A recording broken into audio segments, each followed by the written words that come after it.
మత్తయి సువార్త 2వ అధ్యాయంలో ఉన్న 23 వచనములు. రాజైన హేరోదు దినములయందు యూదయ దేశపు బేత్లెహేములో యేసు పుట్టిన పిమ్మట ఇదిగో తూర్పు దేశపు జ్ఞానులు యెరూషలేమునకు వచ్చి, యూదుల రాజుగా పుట్టిన వాడెక్కడ ఉన్నాడు? తూర్పు దిక్కున మేము ఆయన నక్షత్రము చూచి ఆయనను పూజింపవచ్చితమని చెప్పిరి. హేరోదు రాజు ఈ సంగతి విన్నప్పుడు అతడును అతనితో కూడా యెరూషలేము వారందరూ కలవరపడిరి. కాబట్టి రాజు ప్రధాన యాజకులను, ప్రజలలో ఉండు శాస్త్రులను అందరినీ సమకూర్చి క్రీస్తు ఎక్కడ పుట్టునని వారిని అడిగెను. అందుకు వారు యూదయ బేత్లెహేములోనే, ఏలయనగా యూదయ దేశపు బేత్లెహేమా, నీవు యూదా ప్రధానులలో ఎంత మాత్రమునో అల్పమైన దానవు కావు. ఇశ్రాయేలను నా ప్రజలను పరిపాలించు అధిపతి నీలో నుండి వచ్చును అని ప్రవక్త ద్వారా వ్రాయబడి ఉన్నదనిరి. అంతటా హేరోదు ఆ జ్ఞానులను రహస్యముగా పిలిపించి ఆ నక్షత్రము కనబడిన కాలము వారి చేత పరిష్కారముగా తెలుసుకొని, మీరు వెళ్ళి ఆ శిశువు విషయమై జాగ్రత్తగా విచారించి తెలుసుకొనగానే నేనును వచ్చి ఆయనను పూజించున్నట్లు నాకు వర్తమానము తెండని చెప్పి వారిని బేత్లెహేమునకు పంపెను. వారు రాజు మాట విని బయలుదేరిపోవుచుండగా ఇదిగో తూర్పు దేశమున వారు చూచిన నక్షత్రము ఆ శిశువు ఉండిన చోటికి మీదుగా వచ్చి నిలుచు వరకు వారికి ముందుగా నడిచెను. వారు ఆ నక్షత్రమును చూచి అత్యానందభరితులై ఇంటిలోనికి వచ్చి తల్లి అయిన మరియను ఆ శిశువును చూచి సాగిలపడి ఆయనను పూజించి తమ పెట్టెలు విప్పి బంగారమును, సాంబ్రాణిని, బోలమును కానుకలుగా ఆయనకు సమర్పించిరి. తరువాత హేరోదు నొద్దకు వెళ్ళవద్దని స్వప్నమందు దేవుని చేత బోధింపబడిన వారై వారు మరియొక మార్గమున తమ దేశమునకు తిరిగి వెళ్ళిరి.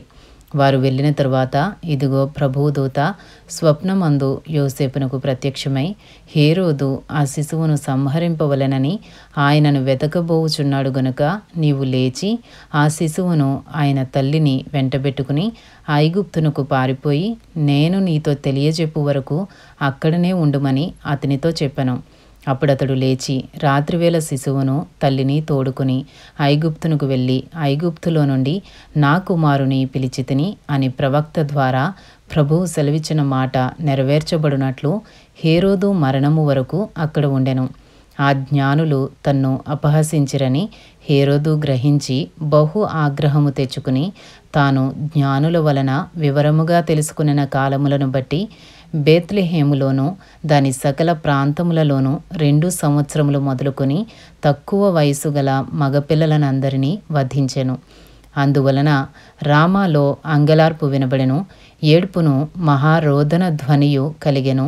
రాహేలు తన పిల్లల విషయమై ఏడ్చుచు వారు లేనందున ఓదార్పు పొందనొల్లకయుండెను అని ప్రవక్త అయిన ఇర్మీయా ద్వారా చెప్పబడిన వాక్యము నెరవేరెను. హేరోదు చనిపోయిన తరువాత ఇదిగో ప్రభువు దూత ఐగుప్తులో యోసేపునకు స్వప్నమందు ప్రత్యక్షమై, నీవు లేచి శిశువును తల్లిని తోడుకొని ఇశ్రాయేలు దేశమునకు వెళ్ళుము. శిశువు ప్రాణము తీయచూచుచుండిన వారు చనిపోయిరని చెప్పెను. అప్పుడతడు లేచి శిశువును తల్లిని తోడుకొని ఇశ్రాయేలు దేశమునకు వచ్చెను.